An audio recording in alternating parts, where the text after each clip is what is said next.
은혜와 자비가 풍성하신 하나님, 오늘도 새로운 아침을 허락하시니 감사합니다. 8월의 끝자락, 여전히 남아있는 여름의 열기 속에서 주님의 변함없는 사랑을 느끼며 감사를 드립니다. 아직 가을의 신선함을 체감하기에는 이르지만 이미 계절의 변화를 준비하고 있는 대자연과 창조 세계처럼 우리의 마음도 새로운 변화와 은혜를 기대하며 준비하게 하여 주시옵소서. 오늘도 매 걸음마다 주님의 뜻을 찾는 여정이 되게 하시고 우리의 일상이 주님을 향한 아름다운 찬양이 되게 하여 주시옵소서. 하나님, 오늘도 우리가 들고 있는 걱정거리들, 괴로운 일들, 근심과 무거운 짐을 가지고 주님 앞으로 나왔습니다. 우리의 모든 죄의 짐을 맡아주신 주님이시니 우리의 걱정도 우리의 근심도 모두 주님께 내려놓습니다. 의지할 분 피난처가 되어주시니 참 감사합니다.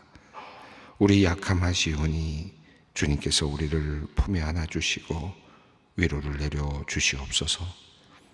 오늘도 우리의 사정과 소원을 주님께 아뢰을 때 우리의 기도를 들으시고 가장 좋은 것으로 응답하여 주시옵소서.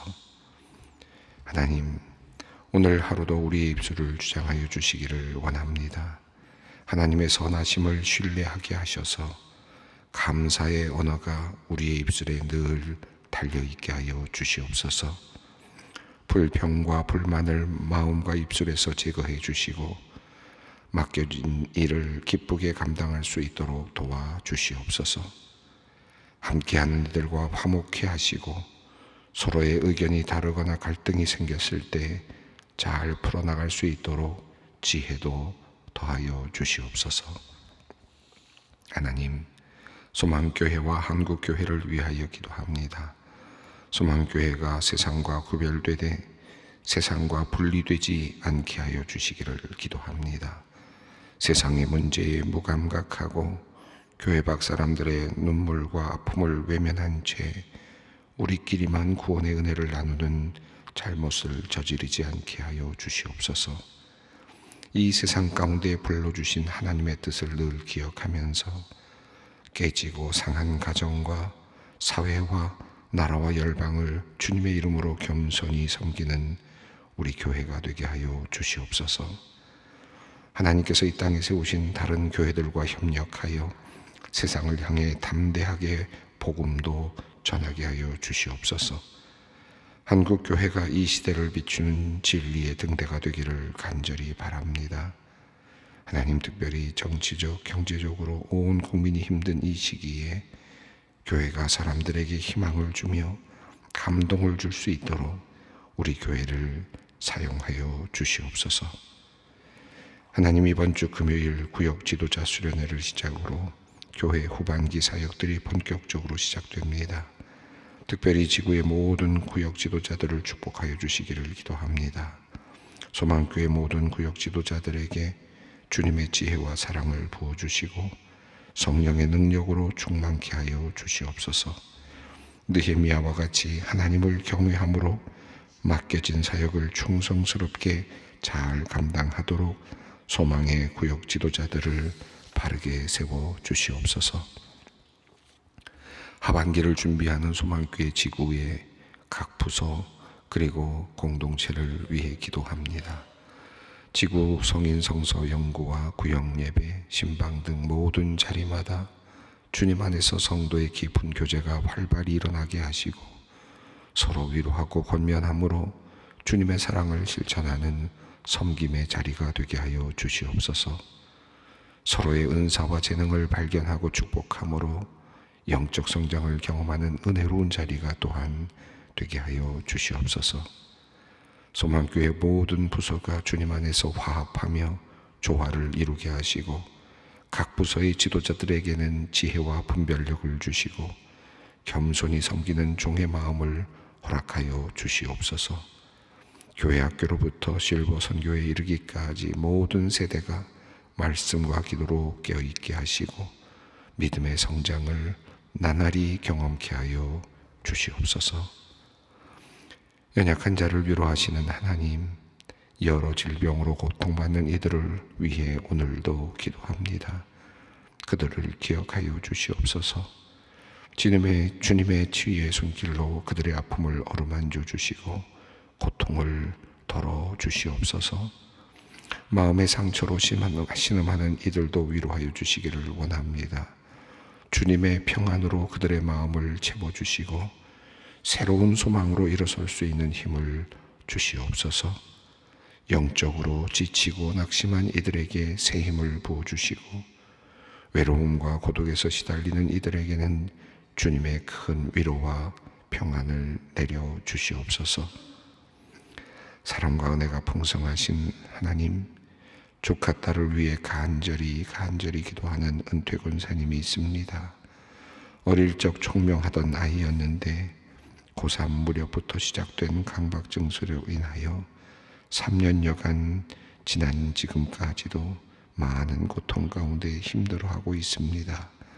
긍휼이 많으신 주님, 평안을 잃은 어린 딸을 보며 마음이 무너질 때가 많이 있지만 온전히 치유케 하실 능력의 주님을 의지하며 믿음으로 온 가족이 합심하여 간절히 기도하고 있습니다. 어린 딸이 하루속히 강박증에서 벗어나 주님께서 주시는 평안함을 되찾게 하여 주시옵소서.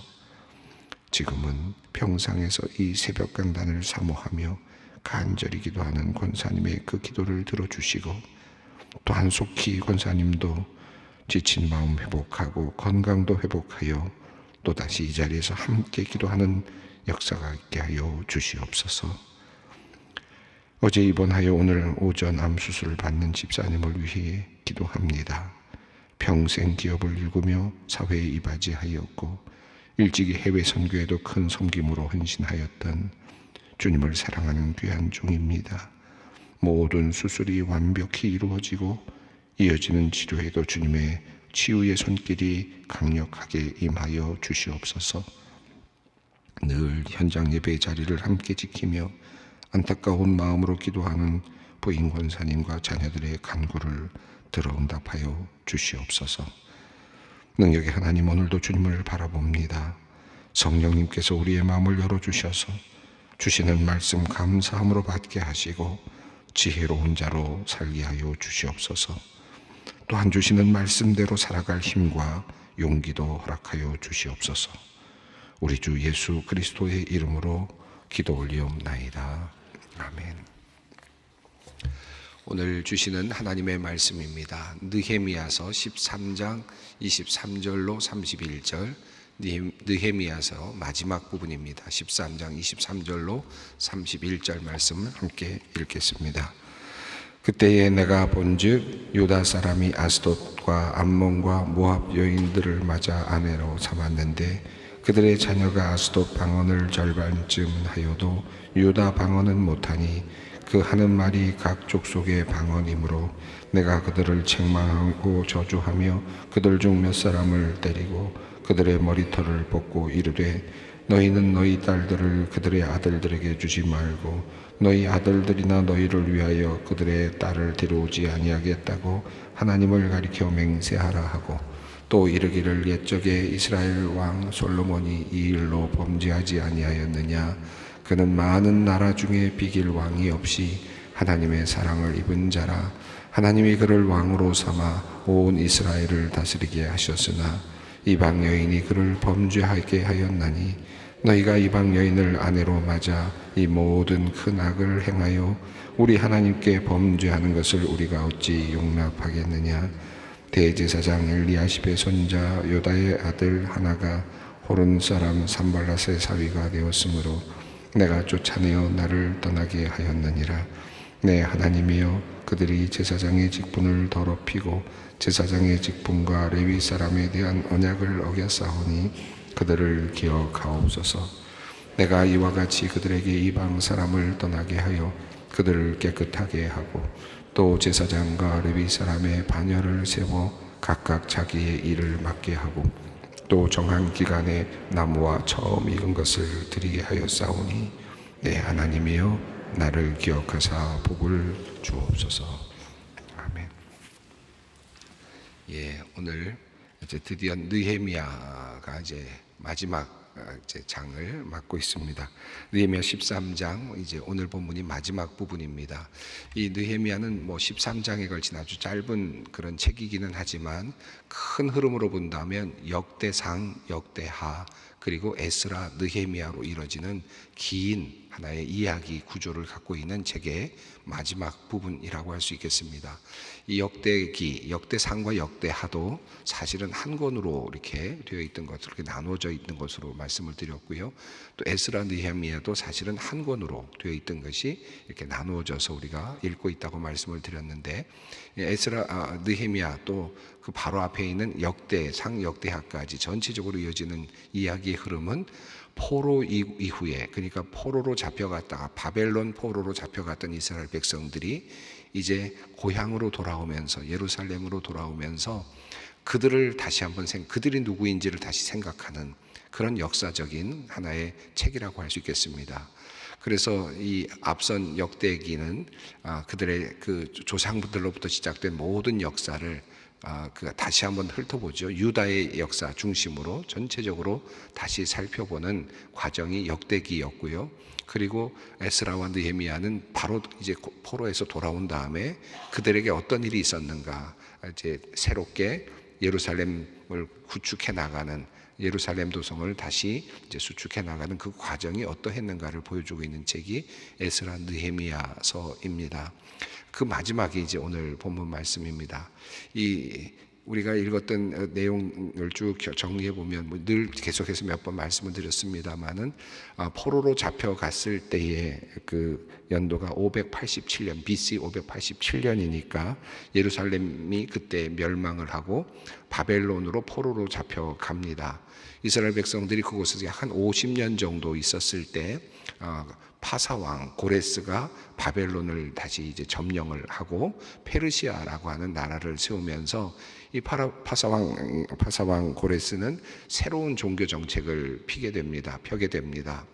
바벨론 나라는 이스라엘 백성들뿐만 아니라 모든 백성들을 자기 나라 수도로 데려다가 또 특별히 포로를 잡아다가 그곳에 두고 그렇게 하는, 그렇게 치리하는 그런 방식을 취했다면, 이 페르시아는 도리어 각 나라로 다시 그들을 돌려보내고 그 나라에서 그들의 종교를 가지고 페르시아를 위해서 기도할 수 있는 종교 정책을 펴게 되죠. 그 종교 정책의 일환으로 그들이 이제 포로로 잡혀있던 상황에서 예루살렘으로 돌아올 수 있는 상황이 되었습니다. 그리고 처음으로 돌아왔던 사람은 스룹바벨을 비롯한 많은 제사장과 레위인들 그룹이었습니다. 처음 돌아와서 그들이 제일 먼저 하고자 했던 것은 바로 성전을 바르게 다시 짓는 일이었습니다. 그리고 그들이 돌아보는 역사는 역대기에 그대로 적혀 있는 것처럼 우리가 왜 포로로 잡혀갔었는가, 왜 우리가 실패했었는가, 왜 우리에게 이런 어려움이 있었는가에 대한 아주 중요한 진단을 하게 되는데, 우리는 하나님을 예배하는 백성이었는데 그 예배하는 것을 하지 못했을 때, 제대로 드리지 못하고 우상을 숭배하였을 때 결국은 하나님께서 진노하셨고, 결국 우리는 그 모든 것의 결과로 포로로 바벨론으로 잡혀가는 그와 같은 결과가 있었다. 이 역사를 그 관점에서 보게 됩니다. 이스라엘 백성들은 하나님만을 섬기는 백성인데 그 하나님만을 섬기지 않았을 때 우리에게는 큰 진노가 있었다라고 하는 사실을 다시 깨닫는 과정이 바로 역대기를 다시 읽어나가는 과정이죠. 그리고 그들은 성전을 먼저 지었습니다. 그리고 성전을 짓고 그 스룹바벨 성전을 짓고 이제 지내는 후에 80년쯤 지나서, 굉장히 오랜 시간이 지난 후에 에스라가 다시 2차 귀환을 하게 됩니다. 그리고 말씀 중심으로 율법을 다시 펴들고 이제 보이는 성전을 세웠다면 이제는 이제 말씀으로 살아있는 백성이 되기 위한, 하나님의 백성으로서 진정 살아있는 삶으로 살아있는 백성이 되기 원하는 그런 개혁을 시도하죠. 말씀 중심으로 모든 것들을 이제 다시 개혁하는 그런 일을 하게 됩니다. 그리고 이어서 또 13년쯤 후에 이제 스룹바벨이 바로 이 느헤미야가 이제 귀환을 하게 되는데, 세 번째로 귀환하게 되는 그런 그룹이기도 합니다. 느헤미야는 유다의 총독으로 와서 이제 나라를 다스리면서 예루살렘을 다스리면서 제일 크게 큰 일을 했던 것은 예루살렘 성벽을 수축하는 일이었습니다. 그리고 예배의 환경을 끊임없이 개혁하고 예배를 잘 드릴 수 있는 그런 환경을 만들어 가는데 주력했던 사람이 느헤미야였습니다. 오늘 우리가 이제 느헤미야서를 쭉 읽어가고 그리고 이제 마무리하고 있는 단계가 되었습니다. 특별히 느헤미야에게 있어서 매우 중요한 것은 성벽, 그러니까 예루살렘 성을 온전하게 수축하는 일이었습니다. 안에 성전은 잘 지어놨는데, 그리고 그 성전 안에서 성전을 들락날락하면서 이스라엘 백성들이 말씀 중심으로 이제 개혁이 되어서 말씀대로 살려고 노력하는 에스라의 개혁도 있었는데, 그런데 정작 그 성을 방비할 수 있는 그 성이 허술했다는 것이죠. 그러니까 다른 민족들에게 계속해서 끊임없이 이방 민족들에게 유린을 당하는, 결국은 예배를 제대로 예배로 드릴 수 없는 환경이었다는 겁니다. 아무리 마음으로 예배를 제대로 드리고 싶어도 결국 환경이 그것을 받아주지 못했기 때문에 예배자로 살 수 없는 환경 속에서 이제 좀 더 넓게 예루살렘 성을 든든하게 세움으로써 그 안에 사는 사람들이, 또 주변에 사는 사람들이 안전하게 온전하게 예배를 드릴 수 있도록 환경을 만들어 나가는 일을 느헤미야가 하고 있습니다.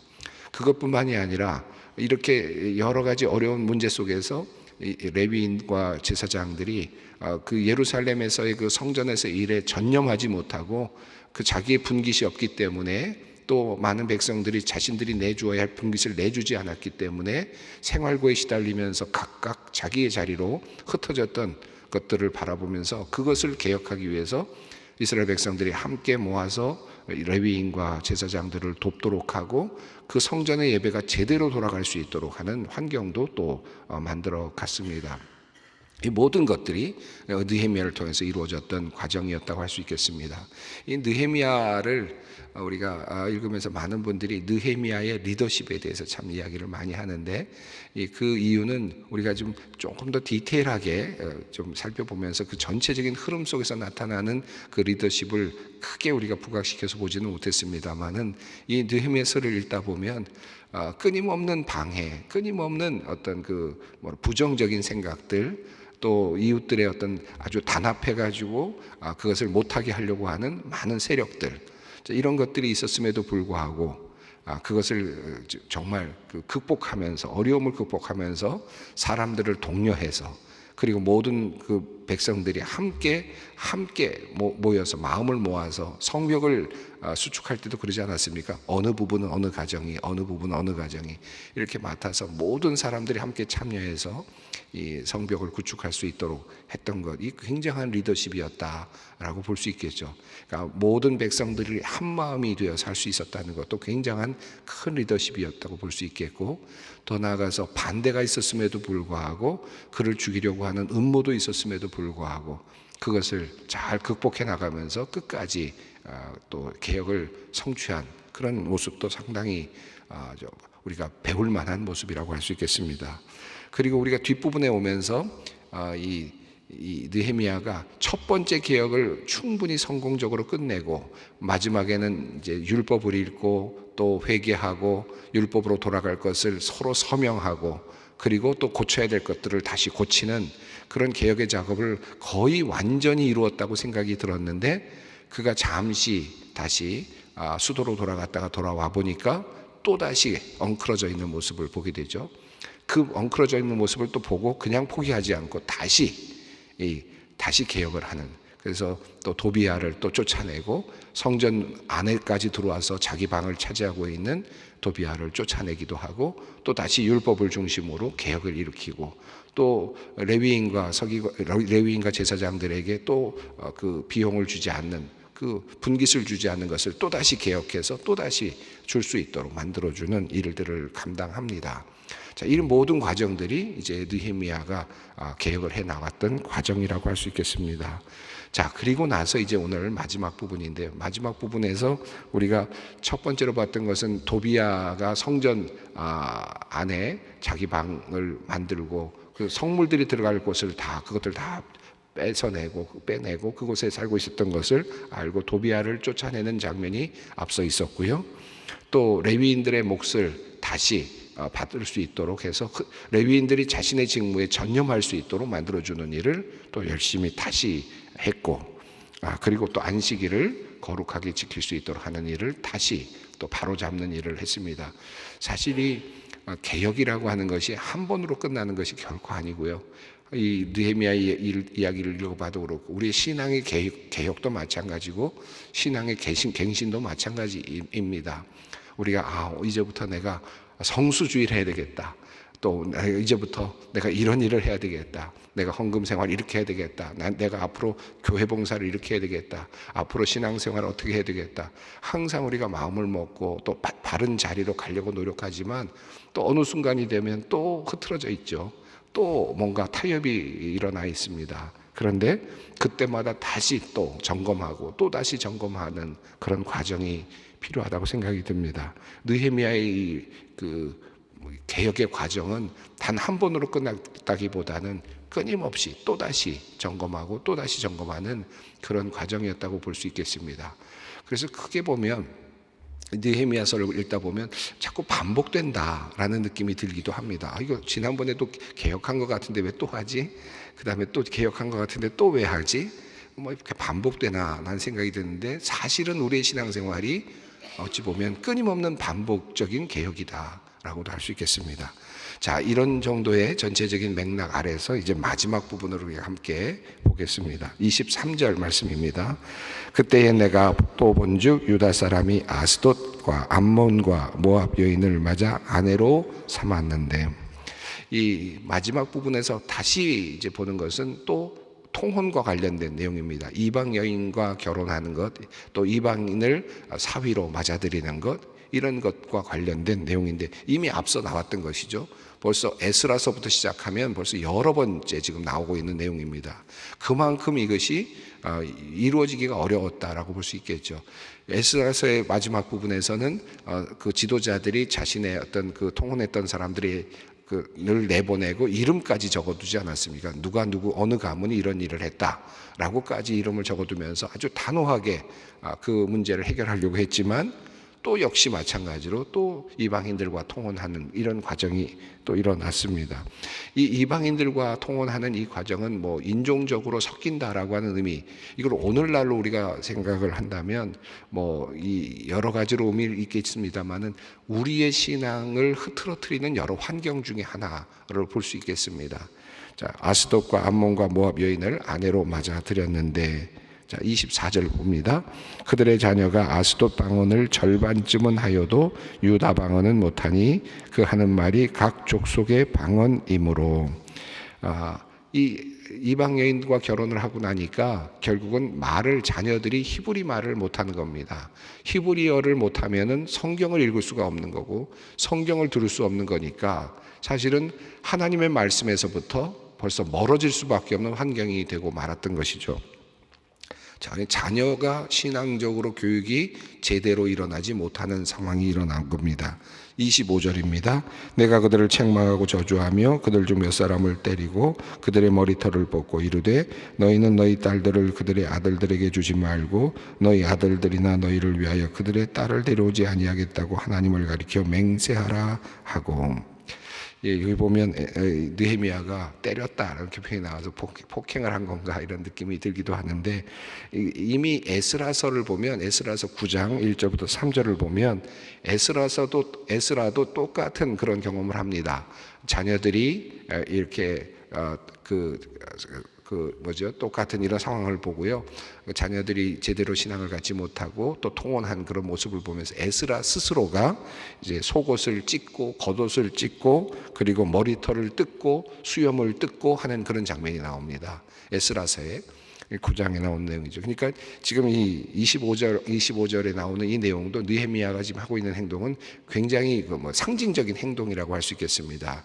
이거는 도저히 있을 수 없다 라고 하는 그 행위를 그런 방식으로 좀 표현해 주는 거죠.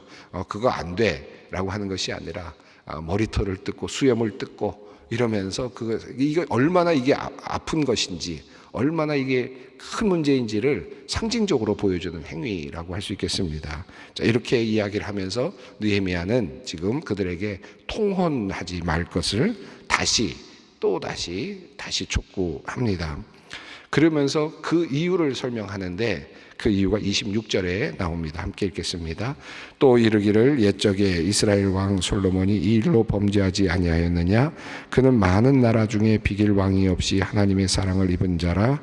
하나님이 그를 왕으로 삼아 온 이스라엘을 다스리게 하셨으나 이방 여인이 그를 범죄하게 하였나니. 왜 통혼을 하지 말라고 하는 것인가? 그 이유 중에 가장 중요한 이유가 26절에 나왔죠. 결국은 이방 여인이 그를 하나님으로부터 멀어지게 하는 것이, 그리고 범죄하게 하였다라는 것입니다. 이방 여인이 하나님을 어떻게 알겠습니까? 어떻게 하나님에 대한 믿음을 가지고 있겠습니까? 당연한 결과이죠. 믿음 없는 사람과 결혼을 해서 하나님을 내가 온전히 섬길 수 있다, 쉽지 않은 일이겠죠. 지금 이 솔로몬이 정략적으로 많은 이방 여인들과 결혼을 했습니다만 국가를 부강하게 하기 위해서 정략적인 결혼을 하긴 했지만 결국은 그 이방 여인들로 인하여서 그만 나라가 피폐해지는, 그 이후에 피폐해지는, 하나님을 섬기는 그 나라가 되었어야 되는데 그것이 그만 무너지는 근간이 되고 말았던 것입니다. 그러니까 통혼하지 말라는 말의 그 의미는 뭡니까? 결국은 너의 신앙을 지킬 수 있느냐 라는 문제거든요. 내가 너의 신앙을 제대로 지킬 수 있도록 환경을 만들어야 되는데, 그런데 통혼을 해서 이방 여인과 결혼을 하게 되면 예배자로 살 수가 없다라고 하는 그 문제입니다. 그러니까 이 느헤미야서가 계속해서 이야기하고 있는 중요한 관점은 예배자로 살 수 있는 환경을 만들라는 겁니다. 예배자로 살 수 있는 환경을 끝까지 붙잡아야 된다라는 게 주된 내용이라고 할 수 있겠습니다.